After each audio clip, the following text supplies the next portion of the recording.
Asal-usul nenek moyang Indonesia.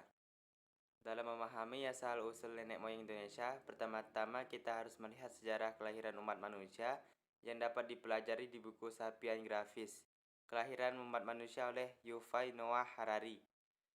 Menurut pendapat Sarasin bersaudara, penduduk asli Kepulauan Indonesia adalah ras berkulit gelap dan bertubuh kecil. Pada mulanya mereka tinggal di Asia bagian tenggara ketika zaman es mencair dan air laut naik hingga berbentuk Laut Cina Selatan dan Laut Jawa, sehingga memisahkan pegunungan vulkanik Kepulauan Indonesia dan daratan utama. Beberapa penduduk asli Kepulauan Indonesia tersisa dan menetap di daerah-daerah pedalaman, sedangkan daerah pantai dihuni oleh penduduk pendatang. Penduduk asli itu disebut sebagai suku bangsa Vedda atau Sarasin. Ras yang masuk dalam kelompok ini adalah suku bangsa Hyeng di Kamboja, Miao Tse, Yao Zhen di Cina, dan Senol di Semenanjung Malaysia. 1. Teori Yunan. Teori Yunan merupakan teori yang menyatakan nenek moyang bangsa Indonesia berasal dari Yunan, sebuah wilayah di Tiongkok bagian selatan.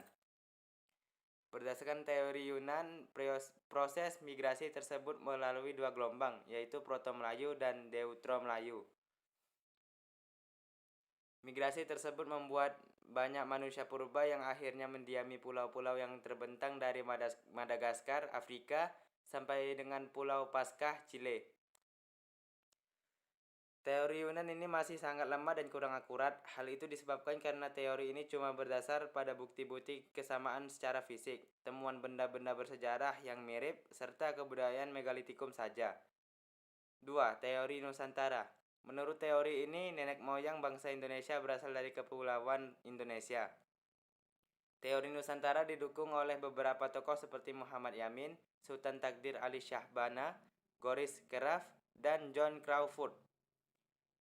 Teori Nusantara menekankan bahwa masyarakat Kepulauan Indonesia telah memiliki kebudayaan tinggi, didasarkan pada penelitian bahasa dan budaya.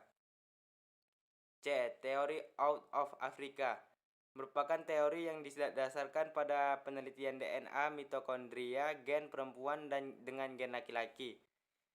Teori ini menyatakan asal-usul manusia di berbagai belahan dunia berasal dari Afrika. Teori ini didukung oleh Max Ingman. Manusia dari Afrika tersebut kemudian melakukan imigrasi ke wilayah di luar Afrika. Tujuan pertama migrasi tersebut adalah Asia Barat. Alur yang ditempuh ada dua. 1. Mengarah ke lembah sungai Nil, melintas semenanjung Sinai lalu ke utara melewati Arab Livan. 2. Melewati Laut Merah setelah memasuki Asia dan beberapa kelompok yang tinggal sementara di Timur Tengah, dan kelompok lainnya melanjutkan perjalanan dengan menyusuri pantai di Semenanjung Arab menuju ke India, Asia Timur, kemudian Indonesia. Teori Out of Taiwan dikemukakan oleh Peter Bellwold dan Robert Blas. Dikenal dengan pendekatan kebahasaan, keseluruhan bahasa yang digunakan suku-suku Indonesia diketahui berasal dari rumpun Austronesia. Akar dari rumpun Austronesia sendiri pada awalnya berasal dari Kepulauan Formosa, Taiwan, yang sudah berkembang sejak 6.000 tahun yang lalu. Dari Taiwan, bangsa Austronesia kemudian melakukan migrasi menyebar ke Filipina, Indonesia, Madagaskar, hingga ke pulau-pulau kecil di wilayah Pasifik. Asal-usul persebaran nenek moyang di Indonesia. Menurut pendapat Sarasin bersaudara, penduduk asli Indonesia adalah ras berkulit gelap dan bertubuh kecil. Pada mulanya mereka tinggal di Asia bagian tenggara. Ketika zaman es mencair dan air laut naik hingga berbentuk Laut Cina Selatan dan Laut Jawa, sehingga memisahkan pegunungan vulkanik Kepulauan Indonesia dari daratan utama. Beberapa suku bangsa seperti Kubu Lubu, Talang Mama yang mendiami Sumatera dan Toala di Sulawesi merupakan penduduk tertua di Kepulauan Indonesia. Penandang berikutnya membawa budaya baru, yaitu budaya Neolitik. Yang pertama adalah Melanozoid, 2 Negroid dan Wedit, 3 Proto-Melayu, dan 4 adalah Deutero-Melayu. Melanozoid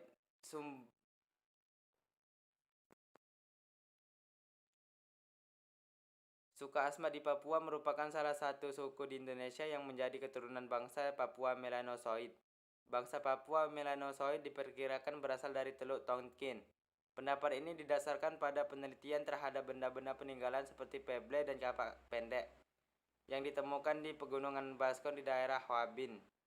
Para arkeolog juga menyatakan bangsa Melanesia atau Papua Melanosoid terpengaruh kebudayaan Bakson Hyabin.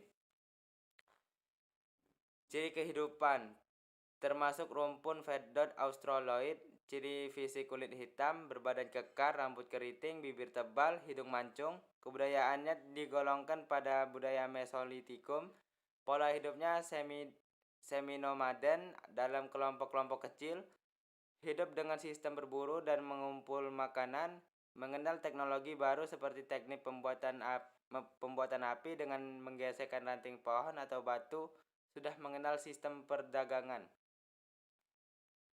Daerah persebaran dapat ditemukan di pedalaman Malaya, penduduk Aeta di pedalaman Filipina, serta orang-orang Papua Melanosoid di Pulau Papua dan Kepulauan Melanesia.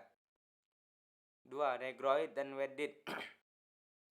Sebelum kedatangan kelompok Melayu tua dan muda, negeri kita sendiri sudah terlebih dahulu dimasuki oleh orang-orang Negrito dan Wedit. Disebut Negrito itu sendiri diberikan oleh orang Spanyol karena yang mereka jumpai itu orang yang memiliki kulit hitam, sangat mirip dengan jenis-jenis Negro. Wedit terdiri dari orang-orang dengan kepala mesosepal dan letak mata yang dalam sehingga terlihat seperti berang, serta berkulit coklat tua dengan tinggi rata-rata untuk laki-laki 155 cm. Persebaran orang-orang Wedit di Indonesia cukup luas, misalnya di Palembang dan Jambi, Kubu, Siak, dan Sulawesi Tenggara. 3. Proto-Melayu. Bangsa Proto-Melayu termasuk rumpun ras Mongoloid yang dari daerah Yunan, sebuah wilayah lembah Sungai Yangtze, Tiongkok bagian selatan. Bangsa Proto-Melayu membawa kebudayaan yang lebih tinggi daripada kebudayaan bangsa Melanesia. Mereka bermigrasi ke Indochina dan Siam, kemudian ke Kepulauan Indonesia. Mereka pada awalnya menempati pantai-pantai Sumatera Utara, Kalimantan Barat, dan Sulawesi Barat. Proses migrasi bangsa ini disebabkan oleh beberapa faktor, yaitu bencana alam berupa banjir akibat meluapnya Sungai Yangtze dan sungai-sungai lain di wilayah Tiongkok bagian selatan, desakan suku-suku liar yang datang dari Asia Tengah, serta peperangan antar suku. Proses migrasi bangsa ini disebabkan oleh beberapa faktor, yaitu bencana alam berupa banjir akibat meluapnya Sungai Yangtze dan sungai-sungai lain di wilayah Tiongkok bagian selatan, desakan suku-suku liar yang datang dari Asia Tengah, serta peperangan antar suku. Ciri fisik: kulit sawo matang, rambut lurus, badan tinggi, ramping, bentuk mulut dan hidung sedang. Kebudayaan termasuk kebudayaan batu muda, Neolitikum. 4. Deutero Melayu.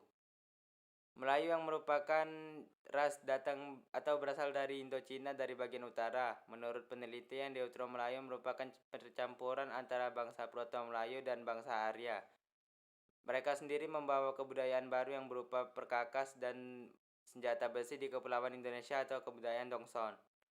Ciri-ciri fisik: tinggi badan 135 hingga 108 cm, berat badan 30 hingga 75 kg, warna kulit kuning langsat dan coklat hitam, warna rambut antara coklat dan hitam, bentuk rambut antara lurus dan keriting. Ciri fisiknya tidak jauh berbeda dengan mayoritas orang Indonesia saat ini. Bangsa ini memiliki kebudayaan lebih maju daripada Deutero Melayu, dilihat dari kemampuan membuat benda-benda dari logam seperti kapak corong, nekara, dan bejana perunggu. Cukup sekian hasil presentasi saya, lebih dan kurang mohon maaf. Wabillahi taufiq wal hidayah. Assalamualaikum warahmatullahi wabarakatuh.